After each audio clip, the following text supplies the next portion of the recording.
लेकिन लोग घर घर खेलते हैं, आप लोग मंदिर मंदिर खेल रहे हैं। वो अपना अयोध्या में बना रहे हैं। कहने कि मैं जय श्री राम बोलूं या जय श्री कृष्ण बोलूं, बिकॉज ये बीजेपी और सपा के बीच में ये भी डिवाइड हो रहा है। जय भीम जय समाज। लेकिन कि बीजेपी केवल महापुरुषों को, भगवानों को नारे में रखती है, स्लोगन्स में, उनके न रास्ते पे चलती है। इसलिए जय समाजवाद, जय संविधान, जय भीम और बहुत सारे ऐसे हमारे पास नारे हैं, उनसे ही शुरू होना ज़्यादा बेहतर रहेगा। लेकिन लोग घर घर खेलते हैं, आप लोग मंदिर मंदिर खेल रहे हैं। वो अपना अयोध्या में बना रहे हैं, आप अपना सफाई में बना रहे हैं, इटावा में। हालांकि बहुत सारे लोगों ने अलग अलग तरीके से बात को कहा है। सच्चाई में मंदिर तो हमारी यूनिवर्सिटी, कॉलेजेस, स्कूल्स होने चाहिए। और वो जो मंदिर बनाए जा रहे हैं उन पे हम लोग ना जाएं तो ही अच्छा है, क्योंकि भगवान सबके हैं, कोई किसी पे कोई चीज़ थोप नहीं सकता है और कोई थोप नहीं सकता। कई बार कुछ लोग थोपना चाहते हैं चीज़ों को कि यही रास्ता अपनाइए, यही हमारा वो है। तो मैंने भी, क्योंकि भगवान का काम भगवान ही शुरू कर सकते, मैं नहीं कर सकता। अगर जो मंदिर मैं बना रहा हूँ, मेरा सौभाग्य है कि उस स्थान पे बनाने का मुझे मौका मिला जबकि कोई ऐसी तैयारी नहीं थी। जब बनने लगा मंदिर, उसके बाद मुझे इस बात की जानकारी मिली कि ये जो स्थान है, ये वही स्थान है जिसके माध्यम से, जिसके रास्ते से शिव शक्ति रेखा का इसी रास्ते से होना है। तो कोई काम है भगवान स्वयं कराते हैं। मेरा सौभाग्य कि मुझे ऐसा पुण्य काम करने का मौका मिला। और मैंने कई बार कहा कि अपना मंदिर बनवाने के बाद मैं उनके भी मंदिर पे जाऊंगा। दुख तो इस बात का है, मेरा चिंता है मुझे इस बात की कि एक जगह तो सबने चंदा दिया, दूसरी जगह कोई चंदा ही नहीं दे रहा है। और अगर चंदा देता तो हमारा ही मंदिर जल्दी बन जाता। तो मैं बीजेपी के लोगों से कहूंगा कि इतना पुण्य काम कर रहा हूं मैं, थोड़ा चंदा अपने में से हमें भिजवा दो तो हमारा भी कार्य पूर्ण हो जाए। क्योंकि भगवान शिव का मंदिर बन रहा है और समय से बन जाएगा तो भगवान शिव का भी, प्रभु श्री राम जी का भी, दोनों दर्शन एक साथ हम लोग कर पाएंगे। आप तो बीजेपी से कह रहे हैं कि शेयर करें, कांग्रेस भी आपसे शेयर नहीं कर रही है। आपने कहा था इलेक्टोरल बॉन्ड्स के बारे में कि कांग्रेस ले रही है, लेकिन आपको बता ही नहीं रही है कहाँ से मिल रहा है और शेयर नहीं कर रही है। ये राष्ट्रीय पार्टी है, इन पर राष्ट्रीय रास्ते हैं। इनके पास राष्ट्रीय रास्ते हैं कि इनके पास सब संपर्क है, और वो संपर्क दिल्ली में जब रहेंगे हम लोग तो वो भी ढूंढ लेंगे हम लोग। अच्छा, यही अगला सवाल यही था कि आपको, अब हम दिल्ली में पार्लियामेंट में देख रहे हैं, तो आपको दिल्ली की सर्दी और पार्लियामेंट की गर्मी, आपको मज़ा आ रहा है दिल्ली में होने का? दिल्ली से बहुत से फैसले होते हैं और यूपी सबसे बड़ा स्टेट है और वहाँ के प्रधानमंत्री हैं, क्योंकि प्रधानमंत्री वहीं से चुने गए हैं। गुजरात से अगर बन जाते प्रधानमंत्री जी तो शायद उत्तर प्रदेश ना आते। ये उत्तर प्रदेश के लोगों का सौभाग्य हमेशा रहा है कि उन्होंने प्रधानमंत्री कई दिए हैं। तो दिल्ली में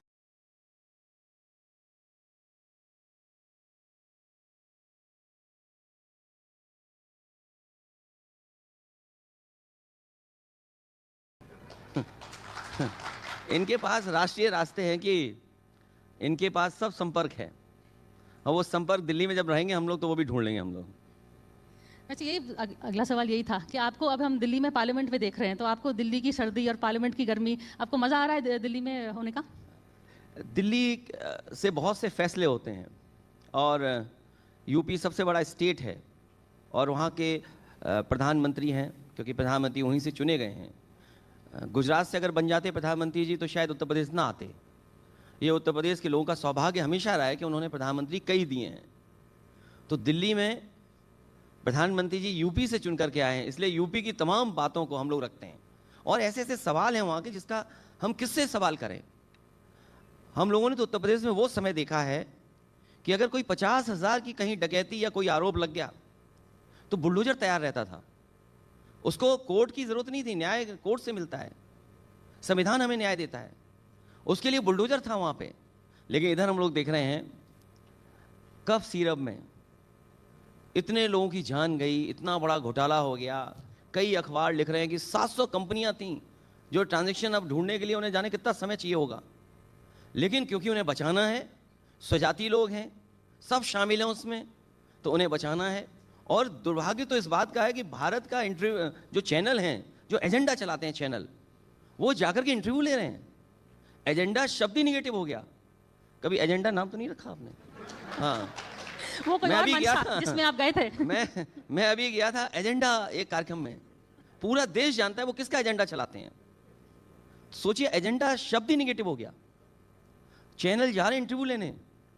कभी गलती हम लोगों से भी हो सकती है, कोई गलती, कल को अखबार टीवी वाले हमसे भी सवाल पूछेंगे, और कई ऐसे मौके आए जहां पर हमें जवाब देना पड़ा, लेकिन कोई सवाल नहीं कर सकता प्रेस का।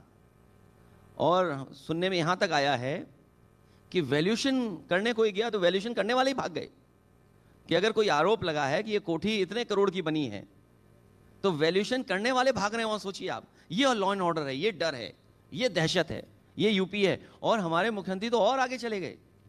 उन्हें इलेक्शन कमीशन की खबर मिल गई अंदर से, और खबर ये मिली कि 4 करोड़ वोट भारतीय जनता पार्टी के कट गए हैं।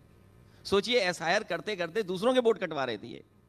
ये एसआईआर से दूसरों के वोट कटवा रहे थे इलेक्शन कमीशन से मिलकर के। इधर हमारे मुख्यमंत्री जी कह रहे हैं कि हमारे ही वोट कट गए 4 करोड़।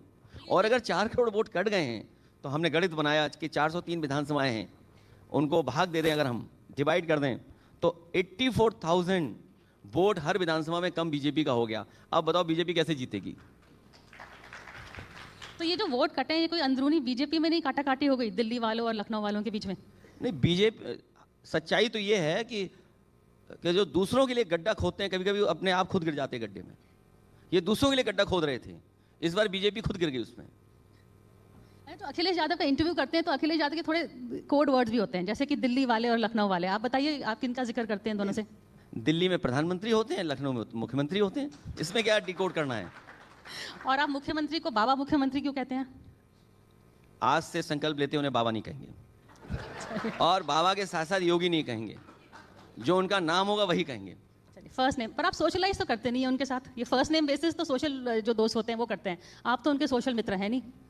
कब मिले आप सोशली उनसे? नहीं, वो अकेले रहते हैं, कोई मित्र उनका नहीं है, तो उस तरह के कार्यक्रम में किसी को ना बुलाते ना कहीं जाते हैं। पर वो नेताजी को मिलने तो आए थे, नेताजी को मिलने आए थे मुख्यमंत्री। नहीं, वो नेताजी, क्योंकि स्वास्थ्य उनका बेहतर नहीं था उस समय, तो उस समय बहुत सारे लीडर्स मिला करते थे, तो कई बार बीजेपी के लोग वही तस्वीर चलाते हैं कि हम मिले हुए हैं सरकार से।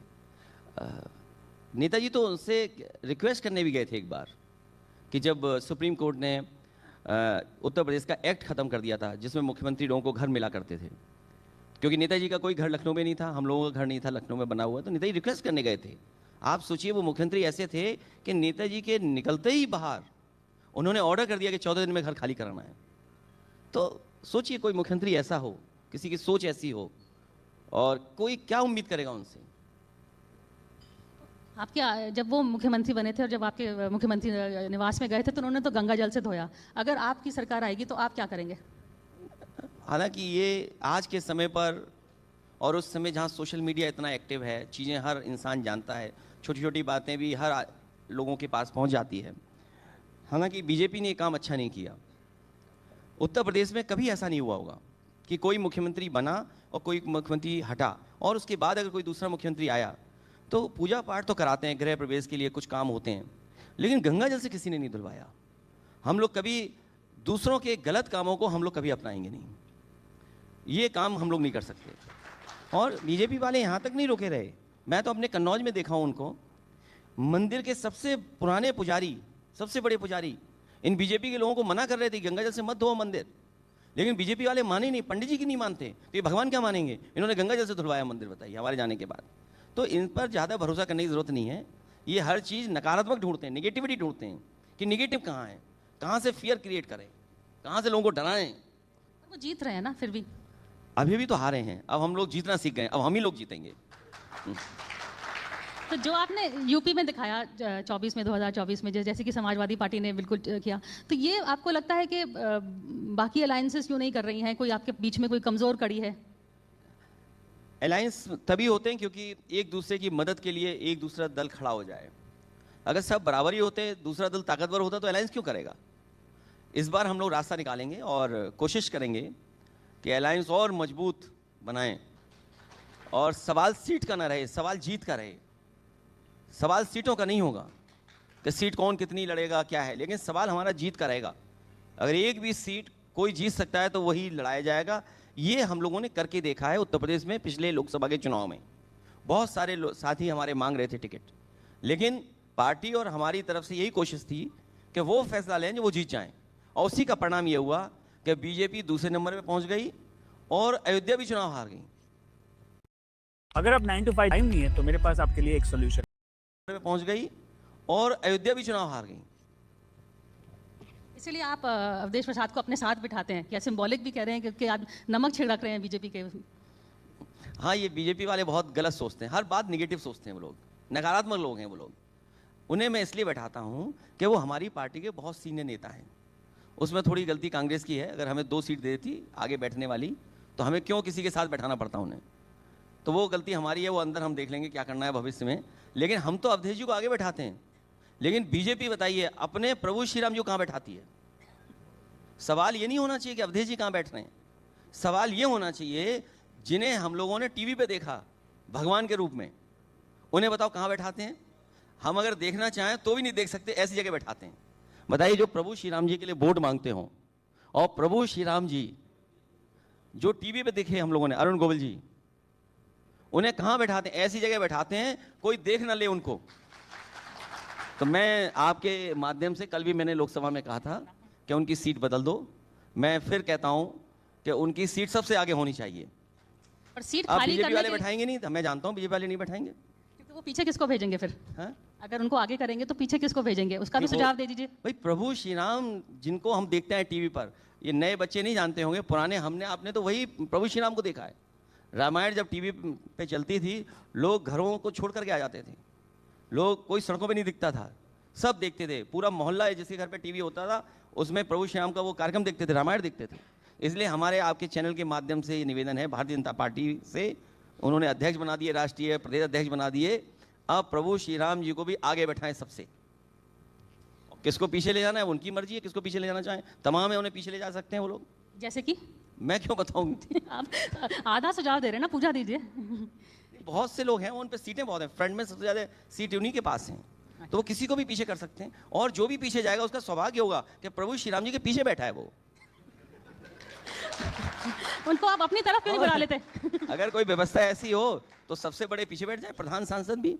अच्छा, आप प्रधानमंत्री को बैक बेंचर बनाने के मूड में हैं? आप उनको वो सीट तो नहीं बदल सकता कोई, वो सीट तो लोग डेमोक्रेसी में नहीं बदल सकती, वो सीट तो उनकी रहेगी। लेकिन बहुत सारे ऐसे लोग हैं जो पीछे जा सकते हैं, उनकी जरूरत क्या है आगे। अच्छा, आपका गणित कैसा है? How are you in maths? आपका गणित कैसा है? सॉरी, आपका मैथमेटिक्स में कैसा है? स्ट्रांग है, वीक है? मेरा मैथमेटिक्स ठीक है। ठीक है। अच्छा, मैं एक सवाल करूंगी, 2+2 आप बताना 4 बनता है या 8। एक पॉइंट कि प्रियंका गांधी अभी हाल में प्रशांत किशोर से मिली और उनके पास जनरल सेक्रेटरी है, उनके पास कोई चार्ज नहीं है। सुनने में आया कि शायद वो यूपी में फिर इंटरेस्ट दिखाएं। दूसरी बात, अभी कांग्रेस की हाल में यूपी वालों की मीटिंग हुई थी, वहाँ पे शायद किसी ने सजेस्ट भी किया था कि हम ओवैसी के क्यों नहीं बातचीत करते हैं। तो ये सब क्या हो रहा है? ये 2+2 बन के कितना नंबर आता है आपके पास? देखिए, हालांकि वो बहुत बड़ा विषय इसलिए नहीं है, वो भी चिंतन करेंगे कि बिहार में क्या हुआ है उनके दल का, और अगर वो रणनीति बना रहे होंगे कांग्रेस के साथ तो उन्हीं की कंपनी कई टुकड़े हो गए उसके, उन्हें हम ले लें किसी को। ये प्रशांत किशोर की बात हो रही है?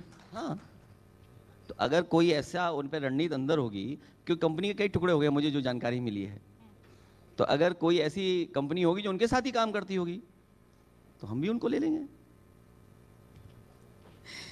लेकिन आपका क्या कांग्रेस के साथ गठबंधन रहेगा? क्योंकि पंचायत चुनाव में तो अभी अलग अलग रास्ते जा रहे हैं। नहीं, चुनाव पंचायत का तो कोई पॉलिटिकल पार्टी लड़ती नहीं, हम लोग भी सिंबल से नहीं लड़ते हैं, ना सिंबल से लड़ा जाता है।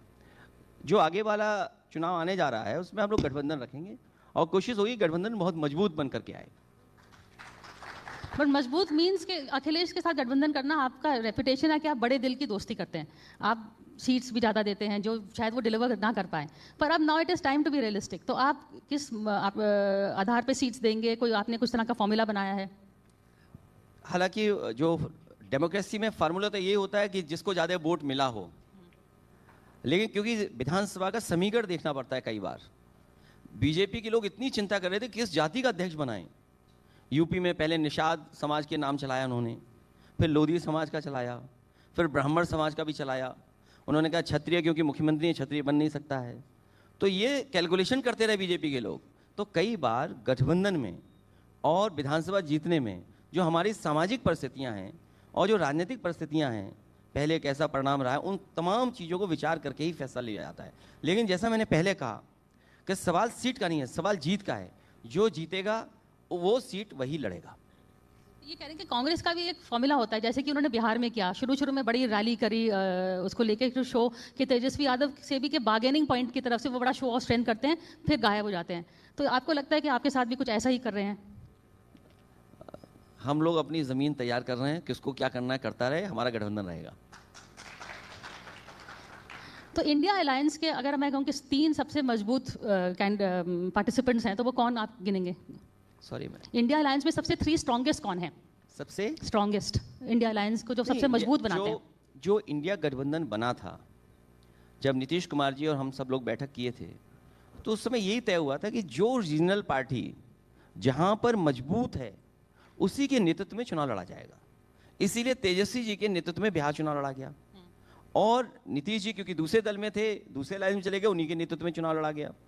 तो ये इंडिया गठबंधन जब बना था तो यही फैसला लिया गया था सभी दलों ने मिलकर के कि जो रीजनल पार्टी जिस प्रदेश में सबसे स्ट्रांग है उसी के नेतृत्व में चुनाव लड़ा जाएगा, और वही आधार हमारे इंडिया गठबंधन का था। हमें उम्मीद है कि बीजेपी को हराने के लिए, क्योंकि बीजेपी ने सब बर्बाद कर दिया।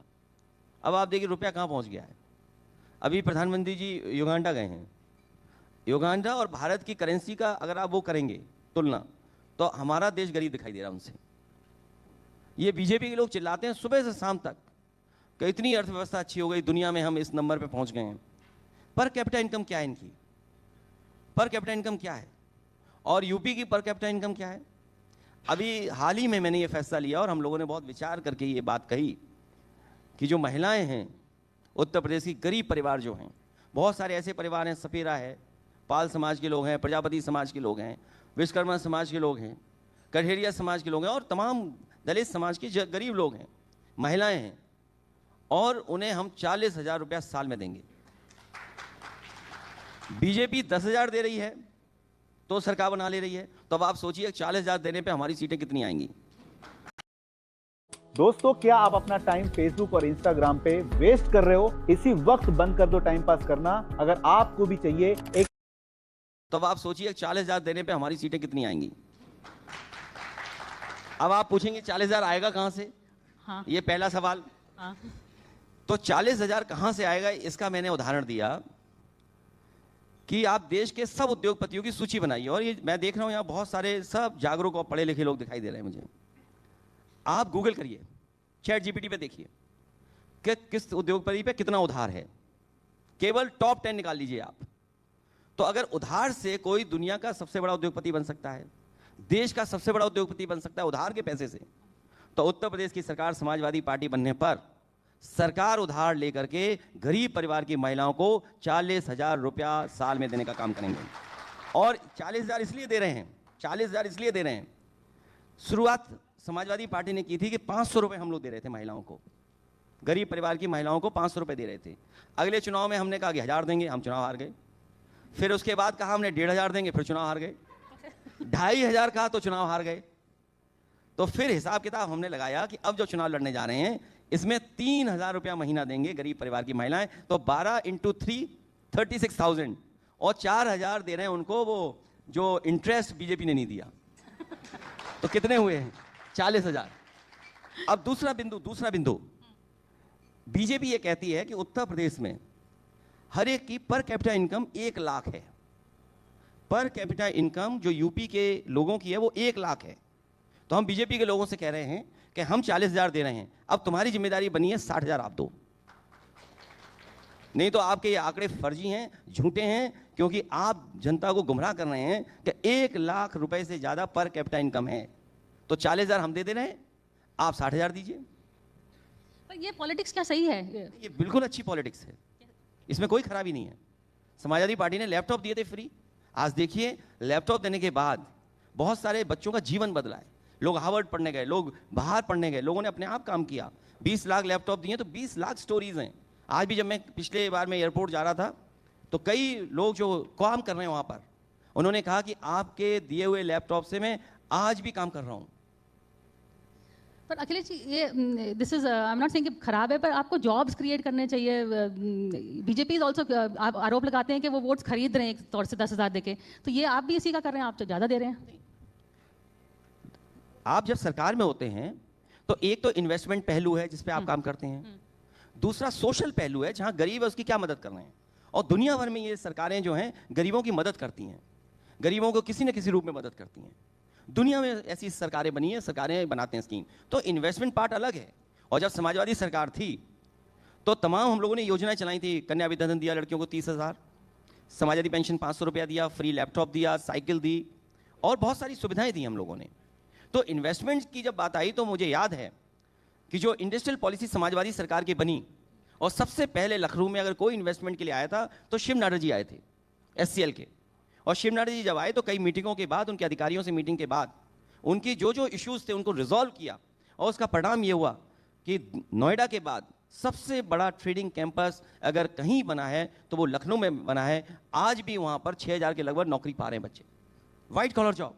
दूसरा, सैमसंग का जो नोएडा में इन्वेस्टमेंट आया, मुझे याद है कि सैमसंग को लेकर के तमिलनाडु की सरकार भी कुछ इंसेंटिव्स दे रही थी। उनके जो अधिकारी लोग आए तो मैंने कहा उनसे कि आप क्या इंसेंटिव चाहते हैं, और आप लिस्ट दीजिए मुझे, ये इंसेंटिव चाहते हैं। और उस समय हमारी सरकार ने ये फैसला लिया कि तमिलनाडु सरकार से बेहतर इंसेंटिव सैमसंग कंपनी को दिए, और उसका परिणाम ये हुआ कि नोएडा में एक्सपेंशन सैमसंग ने किया।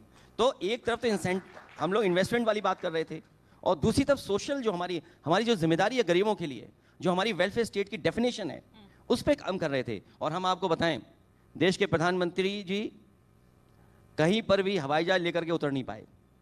केवल समाजवादी सरकार की जो बनाई हुई सड़क थी उसी पर देश के प्रधानमंत्री अपना हवाई जहाज लेकर उतर पाए। और अगर ऐसी सड़क बीजेपी के लोगों ने बनाई होती तो प्रधानमंत्री वहां उतरे होते। अगर कहीं देश में बनी हो तो बताइए। तो ये इंफ्रास्ट्रक्चर में क्या काम करना है। आज भी देश का सबसे अच्छा एक्सप्रेस वे अगर किसी ने बनाया तो समाजवादी सरकार में उत्तर प्रदेश में आगरा लखनऊ बनाया, और जिसका एक्सटेंशन हम लोग लेकर के गए बलिया तक, और मुझे याद है गाजीपुर बलिया तक वो बनना था। आज भी जहां मैं छोड़ के आया था पखनपुरा, उस गांव से आगे सड़क नहीं गई। अगर 30-40 किलोमीटर बन गई तो ये सड़क, तो यूपी से आपका बिहार जुड़ जाता, बक्सर जुड़ जाता। आज तक नहीं बनाई बीजेपी के लोगों ने। और इसी एक्सप्रेसवे से कनेक्ट होना था आपका वाराणसी। देश के प्रधानमंत्री जी, मुख्यमंत्री जी हमारे कमाल के हैं, उन्होंने गोरखपुर तो कनेक्ट कर लिया, बनारस कनेक्ट नहीं किया उससे। तो ये डबल इंजन चल नहीं रहे, साथ साथ एक दूसरे टकरा रहे हैं, एक दूसरे के टक्कर मार रहे हैं। अगर ये बात गलत हो तो आप बताइए। और फिर जो एक्सप्रेसवे इन्होंने बनाया, अगर किसी के पेट दर्द ना होता हो, कमर दर्द ना होता हो, तो बुंदेलखंड एक्सप्रेसवे चला जाए, अपने आपको दिल्ली में, लखनऊ में इलाज कराना पड़ेगा। इतना खराब बनाया इन्होंने, सोचिए आप। तो एक्सप्रेसवे जो बनाया समाजवादियों ने, और जो डिज़ाइन समाजवादियों की थी, वही NHAI आज अपना रहा है। हमारे पहले एक्सप्रेसवे में देश के में कहीं भी टोल ऊपर नहीं था, एग्जिट पे था सब। और वे साइड एमिनिटीज़ ऐसी बनाई जो वर्ल्ड क्लास हैं, ट्रक वाले रुक सकें, आम लोग रुक सकें, फैमिली के साथ जो चल रहे हैं उनको एक सुविधा मिले। तो उस तरह का एक डिज़ाइन किया था। केवल हाईवे डिज़ाइन नहीं किया था, उसके बगल में मंडियाँ बनाई थी। मंडियों से कम किसान को लाभ पहुँचे। तो शहरों को जोड़ना, गाँवों को जोड़ना, और हमारा रूरल इंफ्रास्ट्रक्चर कैसे बेहतर हो, उस एक्सप्रेसवे से हमारे किसानों को कैसे लाभ पहुँचे, उसके लिए 100 एकड़ की मंडी बनाई जा रही थी। कन्नौज में मंडी बनाई आलू की, इन्होंने काम बंद कर दिया उस पर। कन्नौज में परफ्यूमरी पार्क बनाया। दुनिया में आज परफ्यूम का बिजनेस जाने कहाँ है। हर इंसान, हर लोग पसंद करते हैं खुशबू। और भारत की, हिंदुस्तान की अगर कोई राजधानी हो सकता है परफ्यूम की, तो वो कन्नौज हो सकती है। वहाँ पर हम लोग फ्रांस से, वहाँ का देख करके, समझ करके, और बड़ी बड़ी कंपनियों से टाई अप करके हम लोग परफ्यूमरी पार्क बना रहे थे कन्नौज में। लेकिन भारतीय जनता पार्टी को गोबर पसंद है, उन्हें परफ्यूम पसंद नहीं है, इसलिए उन्होंने हमारे कन्नौज का परफ्यूमरी पार्क भी बंद कर दिया। उनसे पूछिए कि आखिरकार परफ्यूम पार्क क्यों बंद किया। और एक काऊ मिल्क प्लांट बनाया था हम लोगों ने कन्नौज में, काऊ मिल्क प्लांट। उसका उद्घाटन प्रधानमंत्री जी ने और बड़े बड़े लोगों ने किया था। उद्घाटन करने के बाद बंद हो गया। बताइए ये कैसे लोग हैं बीजेपी के लोग। यूपी का पहला काऊ मिल्क प्लांट, इन्हें गाय से प्रेम है, और काऊ मिल्क प्लांट बंद कर दिया इन्होंने। अच्छा ये तो बताइए कि उनको तो गोबर पसंद है, आपको कौन सी परफ्यूम पसंद है? आजकल मैं खस की यूज़ कर रहा हूँ, वर्टिवेयर। अच्छा एक थोड़ा सा आप का इंजीनियरिंग का बैकग्राउंड है, सो आपको पता था कि आप पॉलिटिक्स में आएंगे, या आपको अचानक एक फ़ोन कॉल मिला? शायद आप दिल्ली में ही थे जब आपको फ़ोन कॉल आया। मुझे लगता है कि हर 30 साल के आदमी के पास ये प्रोडक्ट होना चाहिए। जब से मेरे पति ने इसे पहनना शुरू किया है वो और ज्यादा। क्या आपके रिश्तों में तनाव है? घर में कोल्ड वार जैसी सिचुएशन बन गई है? कभी कभी बात बहुत झगड़े तक। सो आपको पता था कि आप पॉलिटिक्स में आएंगे, या आपको अचानक एक फ़ोन कॉल मिला? शायद आप दिल्ली में ही थे जब आपको फ़ोन कॉल आया। वो परिस्थितियों से मैं आ गया। नेताजी ने कहा चुनाव लड़िए, आदरणीय जनेश्वर मिश्र जी ने कहा चुनाव लड़िए, तो मैं चुनाव लड़ गया। और उसके बाद अब ऐसा हो गया हूँ कि अब कुछ इंजीनियरिंग के लायक ही नहीं बचा हूँ मैं। तो अब राजनीति तो नहीं मैं छोड़ सकता हूँ, जो इंजीनियरिंग की थी वो भी सब भूल गए। पर आपने एक्सप्रेसवे में तो इंजीनियरिंग का थोड़ा सा इनपुट दिया था। जब एक्सप्रेसवे बना था तो उसमें थोड़ा सा आपका इंजीनियरिंग का इनपुट आया था। नहीं, बिल्कुल, क्योंकि उसका लाभ इसलिए मिला कि जब डिज़ाइन हम लोग एक्सप्रेसवे कर रहे थे, अलाइनमेंट कैसे होना है, क्या हम यूज़ करें टेक्निकली, या दुनिया में कैसे एक्सप्रेसवेज बने हैं, हाईवेज़ में नई चीज़ें क्या आई हैं, या मानक क्या हैं, तो उन चीज़ों को हम लोगों ने जाना समझा और एक्सपर्ट के साथ शेयर किया। और उसका परिणाम ये हुआ कि 21 महीने में पूरे देश में आज भी किसी ने एक्सप्रेसवे नहीं बनाया होगा। 6 lane expressway, expandable to 8 lane, access control, और जिसमें समय समय पर इमरजेंसी लैंडिंग टेक ऑफ की जगह हो, वो 21 महीने में बना दिया हो। तो नेताजी ने ही शिलान्यास किया और नेताजी ने ही उद्घाटन किया। देश में 23 महीने में अगर किसी ने एक्सप्रेसवे बना करके तैयार किया तो समाजवादी सरकार ने उत्तर प्रदेश में 323 किलोमीटर का 6 लेन एक्सपेंडेबल टू 8 लेन एक्सप्रेसवे तैयार किया। लैंडिंग तो प्राइम मिनिस्टर ने करी।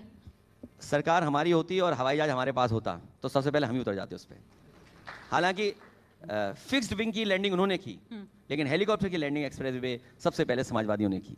और उससे भी पहले एयरफोर्स के हमारे वो उस समय के बेहतरीन अधिकारी, मैं उनको धन्यवाद देता हूं, उन पायलट्स को धन्यवाद देता हूं जिनके प्रयासों की वजह से एक्सप्रेसवे पर यह संभव हो सका कि आपका मिराज, सुकोई और हरकुलस ने वहां पर टच डाउन कर करके चले गए।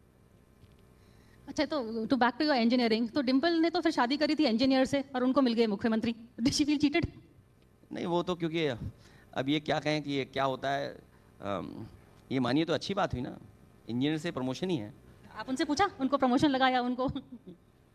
अभी नहीं पूछा, मैं जरूर पूछूं। बट इसी पॉलिटिक्स में आने से आप आए, फिर डिम्पल भी आई, वॉशी उनको पता था कि ये नेचुरल होगा कि जब आप पॉलिटिक्स में आए? उनका आना कैसे हुआ? नहीं, वो भी परिस्थितियों की हुआ, और उनके साथ मतलब पहला चुनाव तो वो हारी गई। वो एक साजिश और षड्यंत्र, तो अलग तरह की पॉलिटिक्स थी, लेकिन उसके बाद क्योंकि हार गई थी इसलिए दोबारा जिताना मौका मिल गया तो जीती, बाद में फिर जीती, बीच में फिर बीजेपी वालों ने एक बार हरवा दिया बेईमानी करके, तो वो 2 बार हारी हैं। पर जीती भी तो हैं। जीती भी है 3 बार।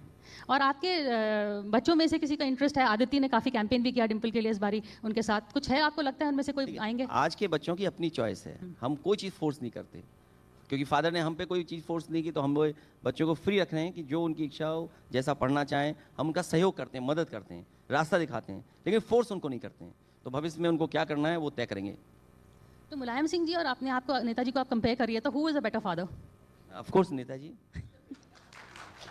पर आपका जो इक्वेशन है, आजकल के थोड़ा न्यू एज पेरेंटिंग टिप्स भी दीजिए। आप बच्चों के साथ टाइम स्पेंड कर सकते हैं, बिकॉज आजकल के बच्चे तो सारा टाइम फ़ोन पे होते हैं, तो how do you get them कि फ़ोन से हट के आपसे बात करें? देखिए, आज के बच्चों को सिखाना नहीं, उनसे सीखना है। अच्छा, ये समय बदल गया है, आज के बच्चे सिखाते हैं अपने लोगों को, तो उनसे सीखना और उनसे टकराहट नहीं करनी, ये सबसे बड़ा लेसन है। अच्छा, टकराहट की बात आई तो आपके जो 2 एलाइज हुए हैं हाल में, तो उनमें से सबसे जिद्दी कौन है, अगर मैं पूछूं, मायावती और प्रियंका गांधी के बीच में? नहीं, अलायंस में क्योंकि हर पॉलिटिकल पार्टी ये सोचती है उसको ज़्यादा सीट मिल जाए, और उनकी कोशिश होती है कि हम ज़्यादा से ज़्यादा शेयर रहे उनका, या अपने वर्कर्स या लीडर्स को ऑब्लाइज करें ज़्यादा से ज़्यादा। तो स्वाभाविक है हर पॉलिटिकल पार्टी के लीडर यही कोशिश करता है। जैसे मैं यही कोशिश करूँगा कि समाजवादी पार्टी को ज़्यादा सीटें लड़ने को मिलें, तो वो कहना गलत होगा कि हम कंपेयर करें, लेकिन हर अपना दल अपने बारे में सोचता है, तो वो अपनी तरीके से पक्ष और तर्क रखते हैं। पर personality wise Priyanka versus Mayawati, नहीं, हम लोग तो दोनों के साथ काम किए हैं, दोनों के बारे में हम कुछ नहीं कह सकते। अच्छा, दिल्ली कुछ भी कहूँगा वो पॉलिटिकल होगी, वो मैसेज होगा, इसलिए दोनों ही अच्छे हैं।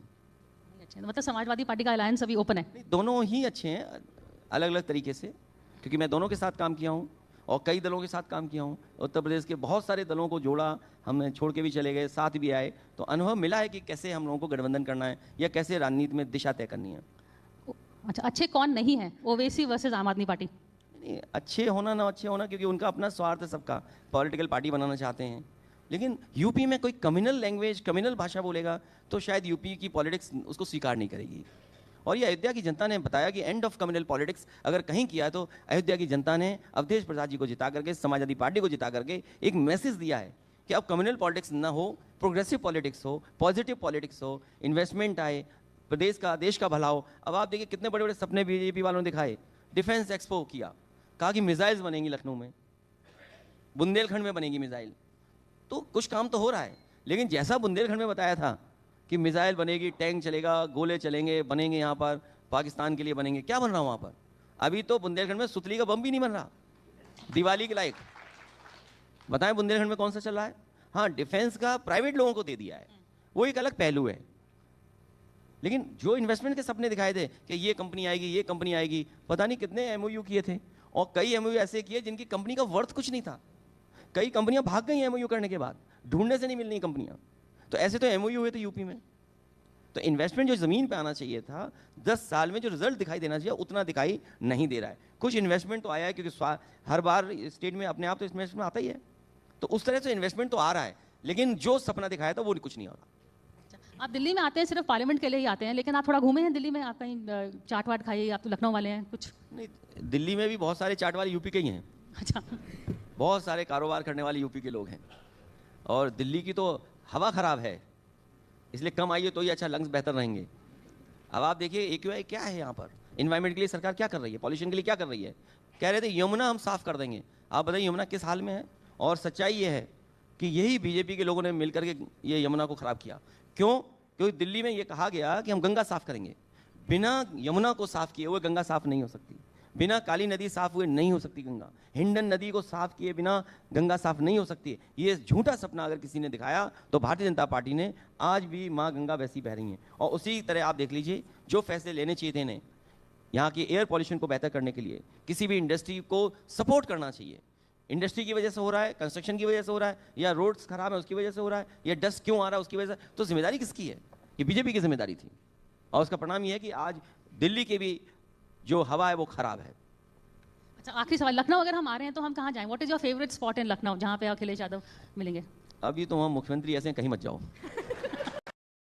तला भुना स्पाइसी नहीं खाते, बट फिर भी एसिडिटी और ब्लोटिंग रहती है, और इस सब से छुटकारा पाने के लिए आप दवाइयां और एंटासिड्स का चलिए 2027 में फिर। हाँ, अच्छे जाने के लिए तो ये है कि इस समय लखनऊ में टेबोविया फ्लावर कर रहा है, क्रोसिया फ्लावरिंग कर रहे हैं, कि पहली बार समाजवादी सरकार में ये कोशिश हुई लखनऊ में कि हमारे ट्रीज़ वो लगाए जाएं जो ब्लूम करते हैं। और आप लखनऊ में देखिए कि सबसे ज़्यादा ब्लूमिंग ट्री, जो फ्लावरिंग वाले ट्रीज़ हैं, समाजवादी सरकार में लगे। आप जनरेशन पार्क जाइए, 500 एकड़ का जनरेशन पार्क है, लोहिया पार्क नेताजी ने बनाया, हम लोगों की नकल कर करके बिना पेड़ पौधों का एक पार्क बना रही है बीजेपी। अभी आपको पता लग जाएगा कुछ दिन में उद्घाटन होने वाला, पेड़ नहीं है एक भी। अब मैंने कह दिया तो हो सकता नकली पेड़ लगा दें वहाँ पर, या बड़े बड़े पेड़ नर्सरी से लाके लगा दें। एक पेड़ नहीं है पार्क में उसमें, और पार्क बना रहे हैं, बताइए आप। अखिलेश जी ने प्लांटिंग का एक और न्यू डेफिनेशन दे दिया। ऐसे आपने प्लांटिंग न्यूज़ कहते थे, अब तो प्लांटिंग ट्रीज भी हो रही हैं। वो इसलिए क्योंकि जब नई प्लांटेशन हो रही थी तो हमारी कोशिश थी कि लोग दुनिया में जाते हैं कि हम चेरी ब्लॉसम देखाएं, तो अगर चेरी ब्लॉसम के ही बराबर हमारे पास ट्रीज़ हैं और उनको हम ऑर्गेनाइज वे में लगाएं, और दिल्ली उसका उदाहरण है, अंग्रेज़ों ने किसी ज़माने में हर सड़क पे अलग अलग पेड़ लगाएं, तो हम क्यों नहीं लगा सकते हैं। और बहुत सारे प्राइवेट जो बिल्डर्स हैं या जो कॉलोनी डेवलप कर रहे हैं वो कोशिश कर रहे हैं, लैंडस्केपिंग अच्छी है उनकी, तो सरकार क्यों नहीं कर सकती है। इसलिए बड़े पैमाने पर समाजवादी सरकार में हम लोगों ने किया, और पहली समाजवादी पार्टी है जिसने अपना इन्वायरमेंट का मैनिफेस्टो बनाया। देश में कोई जल्दी मैनिफेस्टो नहीं बनाता था एनवायरनमेंट के लिए, हम लोगों ने ग्रीन मैनिफेस्टो अपना बनाया, और भविष्य में भी जो इन्वायरमेंटल इश्यूज़ हैं बिना किसी का नुकसान किए हुए इंडस्ट्री या उसका, कि कैसे हम ग्रीन अपना मैनिफेस्टो तैयार करें जो भविष्य में उस तरफ लेकर के जाएं, काम करें, तो करेंगे हम लोग। अच्छा, आपका न्यू ईयर्स का क्या प्रोग्राम है? मुझे याद है एक न्यू ईयर्स में तो आपने पार्टी ही तोड़ दी थी, आपने नया जश्न बनाया था, तो इस साल कुछ करने का ऐसा धमाका है? अब न्यू ईयर हमारे लिए इतना ही है कि केवल तारीख बदल जाएगी। हमारा न्यू ईयर तब होगा जब उत्तर प्रदेश में समाजवादी सरकार होगी, और उस समय जितने सेलिब्रेशन हो तभी होंगे, उससे पहले नहीं। थैंक यू अखिलेश जी, आप आए और हम सबसे बातचीत करी, थैंक यू सो मच। बहुत बहुत शुक्रिया सर, और मैं चाहूँगी कि आप तस्वीर के लिए एक बार ज़रूर रुकें। और देखिए ये बहुत ही ज़बरदस्त तरीके से जो जवाब है वो उन्होंने दिया है, और हर सवाल का बेबाकी से पुनीता जवाब देते हुए अखिलेश यादव नजर आए। बिल्कुल, और दमदार जवाब के लिए अखिलेश यादव जी जाने